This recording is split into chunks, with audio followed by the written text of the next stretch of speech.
সপ্তম শ্রেণীর শিক্ষার্থীদেরকে আজকের ভিডিওতে স্বাগতম। শিক্ষার্থীরা, আজকের ভিডিওতে তোমাদের 2025 সালের জন্য গণিত যে বইটি রয়েছে সেই বইটির প্রথম অধ্যায় মূলদ ও অমূলদ সংখ্যা নিয়ে আমরা আলোচনা করব। শিক্ষার্থীরা, মূলদ ও অমূলদ সংখ্যা দেখো আমরা প্রথম অধ্যায়ে আলোচনা করি। আহ, দেখো একটু খেয়াল করো, বলছে বৈচিত্র্যময় প্রকৃতির, আমরা একটু দেখি এখান থেকে, বৈচিত্র্যময় প্রকৃতির এই বিচিত্র আমরা গণনা ও সংখ্যার সাহায্যে উপলব্ধি করি। পূর্ববর্তী শ্রেণীতে আমরা স্বাভাবিক সংখ্যা, পূর্ণ সংখ্যা, ভগ্নাংশ সম্পর্কে ধারণা পেয়েছি, যা মূলদ সংখ্যা হিসেবে পরিচিত। এই সংখ্যাগুলোকে দুইটি পূর্ণ সংখ্যার অনুপাতে প্রকাশ করা যায়। সংখ্যা জগতে কিছু সংখ্যা রয়েছে যেগুলো দুটি পূর্ণ সংখ্যার অনুপাতে প্রকাশ করা যায় না। এগুলোই হচ্ছে অমূলদ সংখ্যা, অর্থাৎ যাদেরকে দুইটি পূর্ণ সংখ্যার অনুপাতে প্রকাশ করা যায় না তাকে অমূলদ সংখ্যা বলে। এই অধ্যায়ে আমরা অমূলদ সংখ্যার সাথে পরিচিত হয়ে এদের প্রয়োগ সম্পর্কে আলোচনা করব। শিক্ষার্থীরা দেখো, বর্গ ও বর্গমূল খেয়াল করো। বর্গ ও বর্গমূলটা কি? 1.1। বর্গ একটি আয়ত।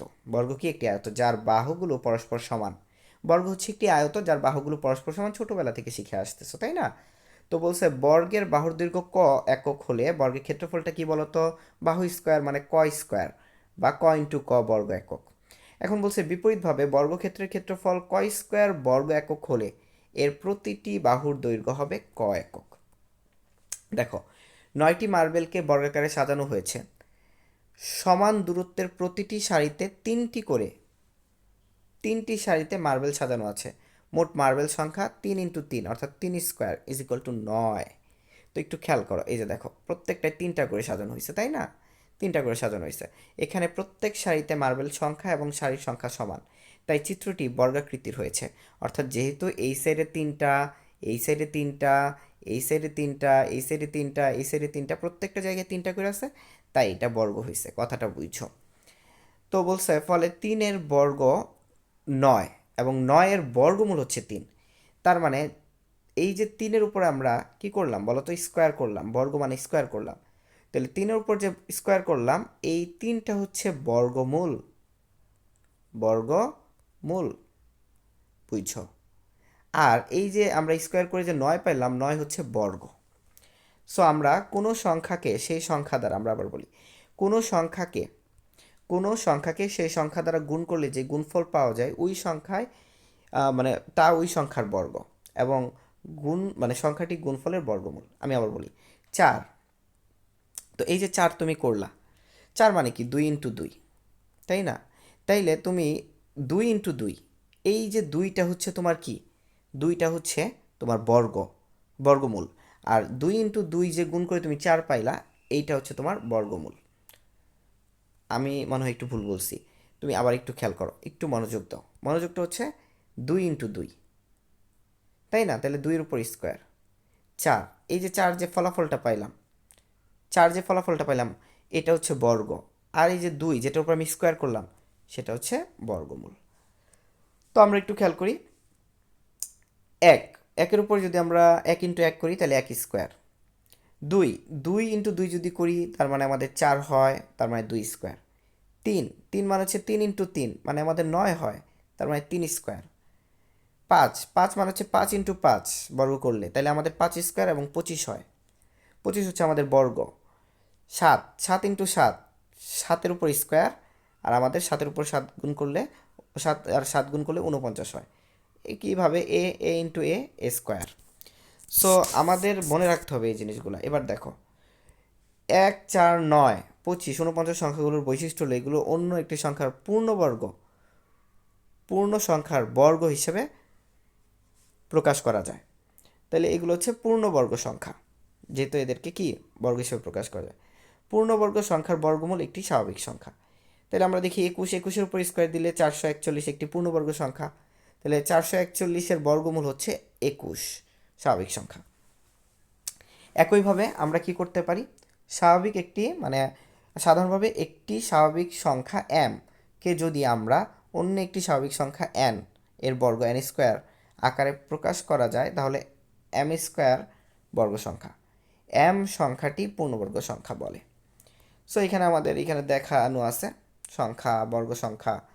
তারপর হচ্ছে তোমার এখানে বলা আছে যেমন 1, 1-এর বর্গ সংখ্যা হচ্ছে 1, 2, 2-এর বর্গ সংখ্যা হচ্ছে 4, কারণ 2-এর উপর স্কোয়ার দাও 4 হয়ে যাচ্ছে।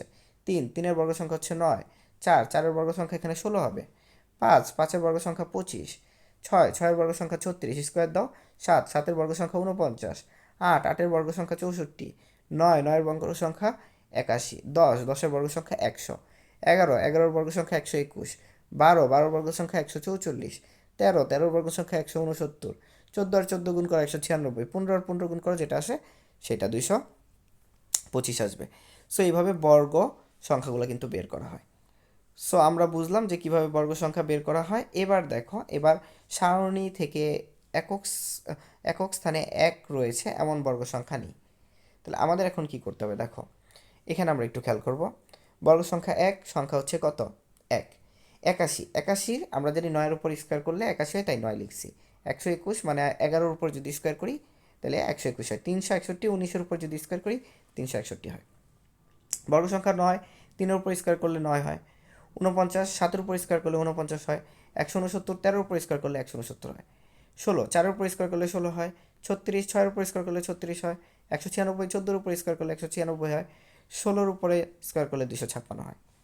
তো এখন একটু খেয়াল করো, এখানে আমরা বলছে যে সংখ্যার সর্বডান দিকের অঙ্ক অর্থাৎ একক স্থানীয় অঙ্ক 2 বা 3 বা 7 8 সেটা পূর্ণবর্গ নয়। একক স্থানীয় অঙ্ক যদি 2 বা 3 বা 7 বা 8 হয় তাহলে সেটা কোনো দিন পূর্ণবর্গ সংখ্যা হবে না। যেই সংখ্যার শেষে বিজোড় সংখ্যক শূন্য থাকে সেই সংখ্যা পূর্ণবর্গ নয়। অর্থাৎ শর্ত শিখে নাও, মুখস্থ করে নাও, কোনগুলো পূর্ণবর্গ সংখ্যা হতেই পারে না। একক স্থানীয় অঙ্ক 1 4 5 6 9 হলে ওই সংখ্যাগুলো পূর্ণবর্গ হতে পারে, যেমন 81 64 25 36, এগুলো চোখ বন্ধ করেই পূর্ণবর্গ করা যায়। এটাকে রুট করলেই বের হয়ে যাবে যে এটার বর্গমূল সংখ্যা কত। আবার সংখ্যার ডান দিকে জোড় সংখ্যা শূন্য থাকলে ওই সংখ্যা, যদি মনে করো জোড় সংখ্যা শূন্য জোড় ভার থাকে, যেমন 100 দুইবার আছে 2টা শূন্য আছে, তাই এটা পূর্ণবর্গ সংখ্যা। এই জায়গায় আছে 4900, দেখো শূন্য দুইবার আছে, তাই এটাও পূর্ণবর্গ সংখ্যা। আশা করি বুঝাইতে পারছি। এই চারটা মুখস্থ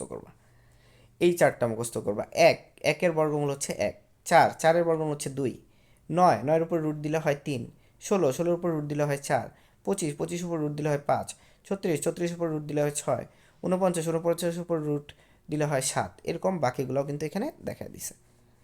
সো বর্গমূল চিহ্ন, এই যে দেখো এই চিহ্নটা দিয়ে বর্গমূল প্রকাশ করা হয়, ঠিক আছে, এই চিহ্নটা দিয়ে বর্গমূল প্রকাশ করা হয়, এটাকে বর্গমূল চিহ্ন বলে। যখন আমি 25-এর উপর এই চিহ্নটা দিব, ঠিক আছে, তাইলে 25-এর বর্গমূল বোঝাতে এইরকম আমাদের বর্গমূল 25 লিখতে হয়। তার মানে কি 25 মানে কি 5 × 5, তার মানে 25-এর বর্গমূল, হ্যাঁ, কাজে 25-এর বর্গমূল কত? 5। বলো 25-এর বর্গমূল কত? 5। আর 25 হচ্ছে আমাদের বর্গ সংখ্যা। এবার দেখো মৌলিক গুণনীয়কের সাহায্যে বর্গমূল নির্ণয়। মৌলিক গুণনীয়কের সাহায্যে আমরা বর্গমূল কীভাবে নির্ণয় করতে পারি? উদাহরণটা দেখো, এই যে 16কে মৌলিক গুণনীয়কে বিশ্লেষণ করে পাই। 16কে যদি আমরা মৌলিক গুণনীয়কে বিশ্লেষণ করি 2 × 2 × 2, আমরা জোড়া জোড়া করি, প্রত্যেক জোড়া থেকে আমি একটা 2 নিব, এই জোড়া থেকে একটা 2 নিব, এই জোড়া থেকে একটা 2 নিব, এই দুইটা 2 গুণ করব 4, তাহলে আমাদের এবার আমরা লিখব 16-এর বর্গমূল, 16-এর উপর রুট দিয়ে আমরা 4টা লিখে দিব, শেষ। ঠিক একইভাবে 36 করলে আমরা এইভাবে মৌলিক গুণফল আকারে পাই। এবার আমরা জোড়া করব, এখানে 2 2 জোড়া 3 3 জোড়া, দুইটা 2 থেকে একটা 2 নিব, দুইটা 3 থেকে একটা 3 নিব, তাহলে আমাদের 6। তাহলে আমরা কি করব, √36 লিখে আমরা এখানে 6 লিখে দিব। সো এইভাবে আমরা বর্গমূল বের করতে পারি। সো আমাদের বলছে উদাহরণ 1, খেয়াল করো, উদাহরণ 1-এ আমাদের বর্গমূল সংখ্যা বের করতে বলছে, তাই না? উদাহরণ 1-এ এতকে আমরা ফার্স্টে মৌলিক লসাগুর মতো করে মৌলিক সংখ্যার গুণফল রূপে প্রকাশ করে নেব। এরপর জোড়া করব 2 × 2 2 × 2 2 × 2 7 × 7। জোড়া করার পর প্রত্যেক জোড়া থেকে একটা নিব, এই দুইটা 2 থেকে একটা 2 নিব, এই দুইটা 2 থেকে একটা 2 নিব, এই দুইটা 2 থেকে একটা 2 নিব, এই দুইটা 7 থেকে একটা 7 নিব, তাহলে আমরা গুণ করলে পাইতেছি 56। তাহলে আমরা রুট দিয়ে অর্থাৎ লিখব 3136-এর বর্গমূল, তারপর আমরা বর্গমূল সাইন দিয়ে লিখে তারপর আমরা এই কয়টা গুণ করে দিব, প্রত্যেকটা থেকে একটা গুণ করে 56 লিখে দিব, আমাদের অ্যান্সার কিন্তু বের হয়ে যাবে। তোমাদের কাজ হচ্ছে এইটা করা, এটা তোমরা সুন্দরভাবে করবা। সো আমাদের সবচেয়ে মানে যে ব্যাপারটা দেখো, এই ব্যাপারটা আর এই ক্লাসে করাবো না, সবচেয়ে গুরুত্বপূর্ণ ব্যাপার হচ্ছে 1.3 ভাগের সাহায্যে বর্গমূল। এইটা ফ্রেশ মাইন্ডে মাথা ঠান্ডা করে তোমাদেরকে আমরা পরের ভিডিওতে করাবো। সো খাতা কলমে করাইলে আরও ভালো বুঝতা, কিন্তু এখন একটু দ্রুত করাচ্ছি, পরে ধীরে সুস্থে আমরা খাতা কলমে তোমাদের জন্য নিয়ে হাজির হব। আজকের মতো আল্লাহ হাফেজ, সবাই ভালো থাকো, সুস্থ থাকো। আজকে আমরা আলোচনা করলাম, বলো তো কত পৃষ্ঠা পর্যন্ত? আজকে আমরা আলোচনা করলাম, মনে রাখো, আজকে আমরা আলোচনা করলাম পেজ 5 পর্যন্ত। সো সবাই পরের ভিডিও দেখার জন্য আশা করি অপেক্ষা করবে। আজকে মতো আল্লাহ হাফেজ, আসসালামু আলাইকুম।